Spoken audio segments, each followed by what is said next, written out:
What's up, friends? I'm so excited to have you guys back on the show today. If you guys have been tuning in this month, I've been covering a bunch of different topics in detail to give you guys this platform for the year, for making 2022 your healthiest year yet. So first, we talked about the missing piece in your health journey, and this is where we discuss the importance of integrating faith and values into your health goals and really getting that clear first and foremost.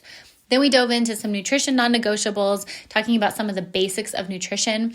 This time of year, things just get overcomplicated when it comes to nutrition. I think there is so much information and we're looking for a quick fix, so we're more likely to listen to that information when in reality, we've got to do some of the basics first. So we talked about the 3 nutrition non-negotiables and then dove really deep into some fun topics like positive body image and how to fall in love with exercise again. So if you missed any of those episodes, be sure you go back, tune into them. But today what we are doing is we are wrapping this up in a nice little bow for you guys. So you have 5 tangible steps to take today to kickstart this power plan for you. We are at the end of January, which is hilarious to me because I'm I just arrived in January. How is January already over? Usually I come into the new year with this energy and I'm excited, and I'm not a huge New Year's resolution fan, but I do like the season of a new year and,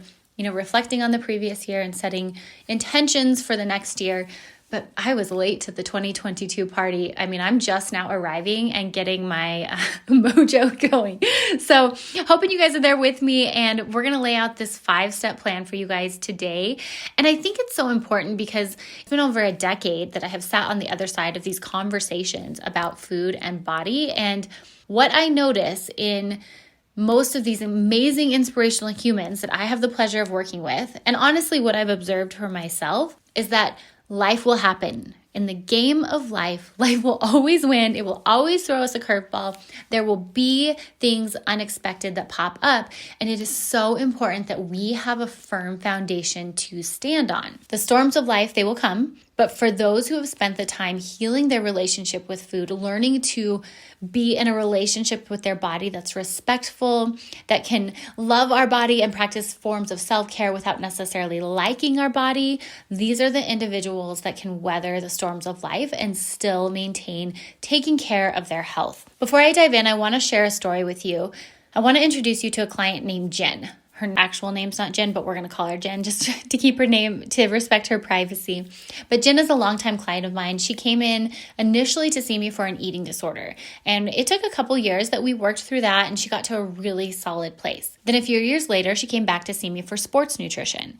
And that was really fun. We got to dive into macro balance, nutrition timing, how we can strategically plan her pre and post workout snacks to support the goals she had in her sport. And then a few years later, she came back to me for weight loss because her blood pressure had actually spiked, and she was hoping to manage her spike in blood pressure through diet and weight loss without going on medication. Every time she came in to see me, we would tackle whatever new piece of nutrition she needed at that time. So for example, when she was struggling with an eating disorder, we were working on food exposure and challenging rigidity around food. I mentioned when she came in for sports nutrition, we were really working on mastering her meal and snack timing. And then of course, when it came to weight loss, we were brainstorming ways for her to meet her emotional needs outside of food while refocusing her intake as fuel for her body and to support her health goals. Now, each time we chatted, we had this new nutrition angle that we embarked on, but every time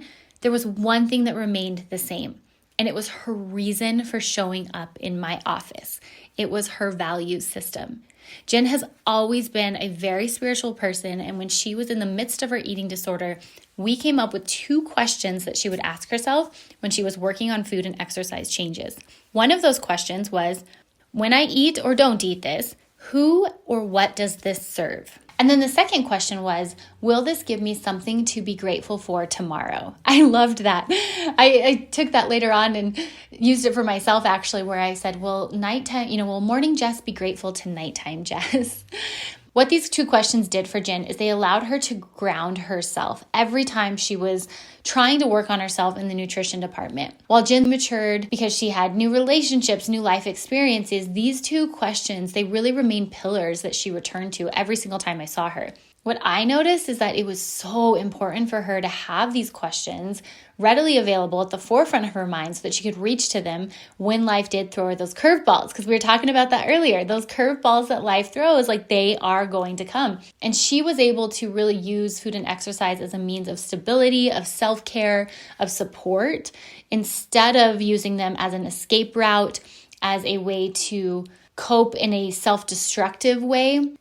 I keep coming back to this quote from Yellowstone. If you guys have been tuning in this month, you've heard me say this already, but one of the main characters, Rip, says this to Beth. He says, "Life is hard enough as it is, honey. You don't need to help it." And what was really cool about Jen's journey is that she found a way to ground herself and use food and exercise and building herself up to be the healthiest version of herself. She found a way to use that as a way to manage what was thrown at her in life. Diet culture and the expectations of perfectionism that we allow to be layered on ourselves, it really makes life harder. And then when life throws us these curveballs, we find ourselves in this place of overwhelm, and oftentimes it can lead to self-destructive behaviors. Some of us don't even realize how heavy this burden is until someone else points it out to us, which is actually what happened with Jen, because when she first came to be treated for an eating disorder, she was not aware of just how pervasive the diet culture and perfectionist thoughts had embedded themselves in her mind, but she was able to pull through, and it was really, really incredible to see. Jen's story is what I hope for every single one of you that are listening. So for today, we're talking about 5 steps to walk you towards the success that Jen got to. Guys, Jen, to this day, she doesn't see me for nutrition anymore, but she does pop into my inbox every now and again. She is doing amazing, and I want to help you guys get started on this journey for yourself. So let's dive into 5 steps for a solid food foundation. Today's episode is brought to you by Wellevate. Wellevate is my online dispensary that allows you to choose from hundreds of supplements that are on the market. I personally love it because I have access to quality products at discount prices. And guys, I don't have to commit to one brand. I can pick and choose which supplements I've researched to be the best ones on the market and support your specific needs. So if you're interested in setting up a supplement stack that's going to support you in your health goals, head on over to jessbrownrd.com, click on shop, and you'll find the link to my online dispensary, Wellevate. My personal favorite right now are my amino acids. Guys, I do not go to the gym without them. They boost my energy, and there's no additional caffeine in them. And then of course I've got my vitamin D, because I know now more than ever my immune system needs that adequate vitamin D intake, and I want it coming from the highest quality source. So head on over to jessbrownrd.com, click on shop, you'll find the supplement store there. Thank you to Wellevate for sponsoring today's show. Okay, so I decided to do this recap for you ladies because there was one thing that was really showing up consistently in my inbox from you guys. And it was this kind of conflicting feeling of like, I want food freedom, and at the same time, I need to improve my health. Like, or I don't want to feel constrained by these rules and rigidity, and I need to manage my blood sugar. Or I don't want to feel like I hate my body, and at the same time, I know I feel better when I lose a little bit of weight. Or I need to add in some more exercise. So really balancing these two items that can sometimes feel opposing, and I wanted to bring them together for you and show you how they can actually work in tandem together if we have the right perspective and we're rooted in the right motives. Step 1 in this process is to complete a values assessment. You guys hear me talk a lot about values on this podcast, and what values are the things you hold most dear to your life. They are the things that we hold as priority above all things. And we want to narrow this down to about 3 to 5, because if we don't have priorities, they're not actually priorities. So we want to get that list down to about 3 or 5 top values. And if you can't name those off the top of your head right now, we have an assignment for you. This is where you're going to start right now. You're going to head over to my website, jessbrownrd.com. You're going to download the 3 Steps to Empowered Eating Guide. On this freebie, I'm going to walk you through how to complete a values assessment so you can figure out exactly what those top 3 to 5 values will be. Because it's so important that we know these so that you can filter your goals and your next steps based on your values. Guys, I dive really deep into this in my e-course. We walk through an exercise where we talk about what life would be like if you were living out your values. I have quite a few journaling exercises that you work through. We get really granular and clear on what these 3 to 5 values are and what it looks like when you're living out each one to the fullest. So like, what sort of mood are you in? What looks different then than it is right now? What kind of clothes do you wear? This is so important to get clear on because I think most people get stuck here because they have goals. Like they have these things that they want to do, they want to accomplish, whether it's manage your blood sugar or lower your blood pressure or lose weight or improve your fitness. Like we have those goals. And then instead of rooting them in our values, we root them in diet culture, expectations, and perfectionism. And those two things don't work together. So we get frustrated. So for example, if we're trying to reduce our blood pressure, and to do so would mean we need to up our fruits and veggies, we need to watch our sodium content, and we would need to look at our intake in hopes of reducing weight by about 5%. That's what we know scientifically helps reduce blood pressure. What happens though is instead of being able to stay focused on that, we get overwhelmed by this idea of being perfect and having to log every macro. And now I need my body to look a certain way. It's not just about losing that 3 to 5%. Instead, it's about looking or fitting a certain pant size. So we get distracted by diet culture expectations instead of staying rooted in the whole reason we are on this mission. So once you have your values written out and envisioned, we can really play with what life might be like if you were living those out and what you need to do to get there. Friends, we make over 275 food decisions in a day. That's a lot of decisions. Decision fatigue is real. And that's just food. That's not including like how to formulate an email or what kind of school we should send our kids to or how to balance our money. I mean, there's so many decisions that we're making. And then when it comes to food, there are hundreds, literally hundreds that we're making in a single day. And if we don't have a clear reason as to why we're making those decisions, it's no wonder we get lost and we feel confused and we feel like a failure. So step one is to define your values, and then we're going to redefine health based on those values. If you guys want to dive deeper into that, be sure, like I mentioned, grab that 3 Steps to Empowered Eating freebie from my website, jessbrownrd.com. And Food Foundations, my entire first module is all about, actually no, my first 2 modules is all about this. It's about detoxing from diet culture and moving to redefine health on your terms based on your values. So that's step number 1. Step number 2 is practice body image flexibility. And we talked a lot about this a couple weeks ago on the podcast with Dr. Erica Castleberry, but I want to recap on it. I cannot stress how important this idea is to practice this body image flexibility. And I want to shift it and I'm going to call it body image resiliency because to me, that's what it is. Body image resiliency is getting really comfortable with the understanding that positive body image isn't always thinking our body looks good or liking it all the time. Rather, it's knowing it is good despite what it looks like. And you have the ability to take care of it regardless of how you feel about it. And so you can feel the 2 things at the same time. Like you can feel on the one hand, I don't like my body, and at the same time, still go to the gym. And at the same time, still choose to eat foods that nourish your body and uplift your energy. So we can feel those 2 things at the same time. That is body image resiliency. This reminded me of one of my good friends. She DM'd me the other day and said, I don't always like my body, but I'm really working on it. And it got me thinking to a conversation her and I had previously about our spouses and our kids. And we were talking about how we love our husbands and we love our kids, but man, they are hard to like sometimes. I don't know if y'all feel that way, but I mean, my husband and I have been married for almost 15 years now. And we know this about each other. I love that man more than my own being. I love him so much, but man, he bugs me. And, some days I'm like, gosh, you're just breathing the wrong way, whatever it is. I mean, it's just a reality of being so close to someone is that we can love them and not always like them at times. It's the same thing for my kids. There are no cuter faces in the entire world than my sweet boys when they are snuggled up to me. But sometimes those same sweet faces, like I want to they drive me crazy sometimes.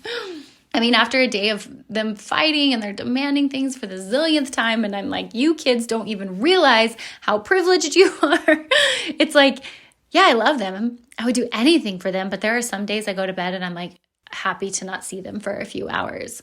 But I can feel things like this from my family and at the same time still take care of them and treat them with respect. So in the midst of my annoyance or impatience, I still make my kids dinner, or I still support my husband. He's an acts of service, or his love language is acts of service. And so he's someone that really feels loved when I do things like the dishes or I take out the trash. And so I can be annoyed with him and still do those things. And actually, it helps our relationship. It helps me get back to a place of liking him again when I do that.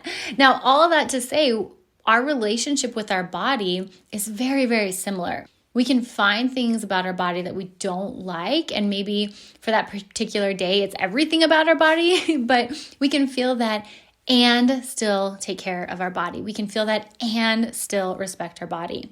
This is body image resiliency. It's feeling the dislike, the disdain, the disappointment, or even the disgust in our own body, and still yet choosing to engage in self-care. Guys, if you want to dive into this deeper, I do go into this into my e-course, but I also have an ebook that goes over this in detail. Head on over to my website and you guys can find that. It's called Beat Body Bullying. Okay, so that's number 2, practice body image resiliency. Step number 3, get acquainted with what your body says about food. This can be done with the hunger satiety scale. Now, y'all have probably heard of this by now. I talk about it a lot on the show. It's circulating social media. I have samples of it up on my Instagram. But essentially what this is the beginning of developing interoceptive awareness, which is the cornerstone of empowered eating. The hunger scale is a tool that we use to rate our hunger and satiety, and we use it to get to know our body. Use it to get to understand how our body responds to food and how our body is taking in the nourishment that we're giving it.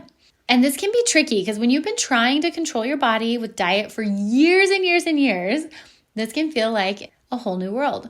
Oh my gosh, every time I say a whole new world, do you guys just start singing Aladdin in your head, or is that just me? I'm going to not sing it for you guys because I'm a terrible singer, but just know that that's what's going on in my head right now. Okay, squirrel.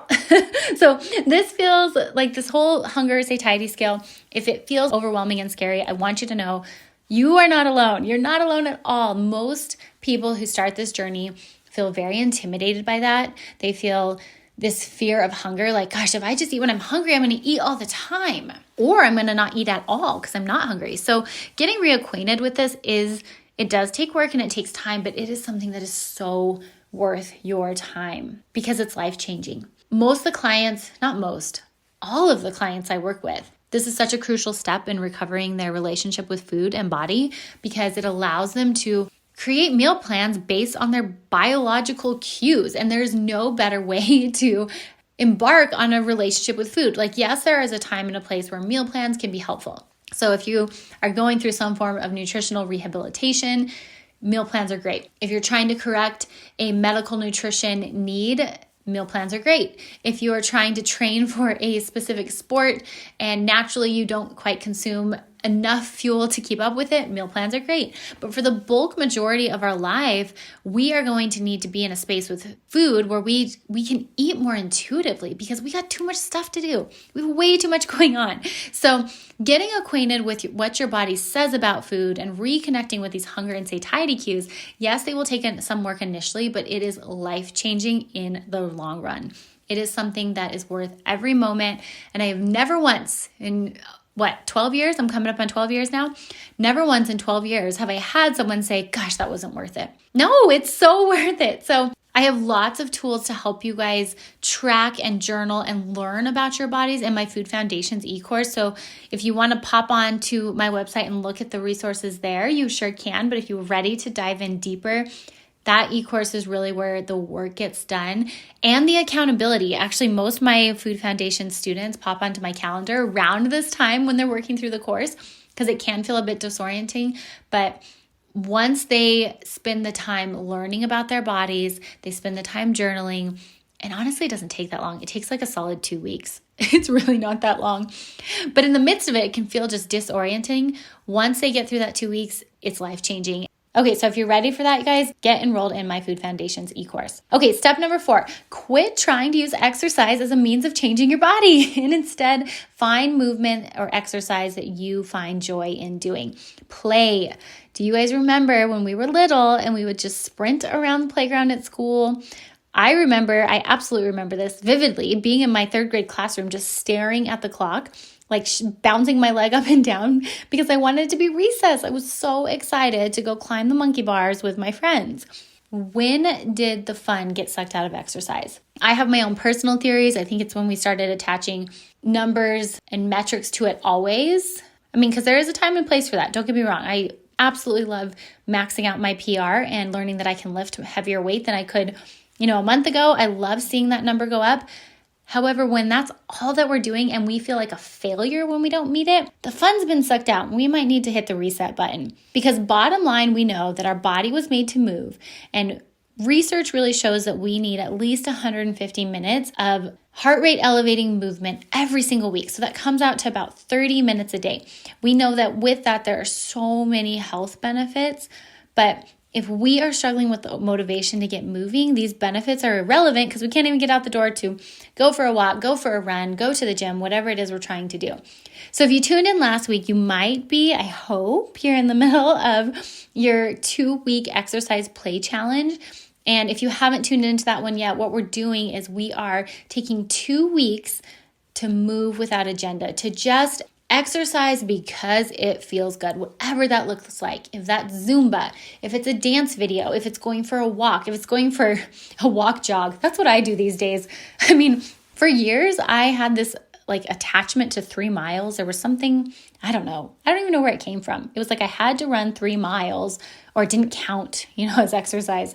I probably got that from the same place other women got, you only need to eat 1,500 calories, because that's another random rule that pops up, or you can't eat after 8 o'clock. All these random things that, who started this?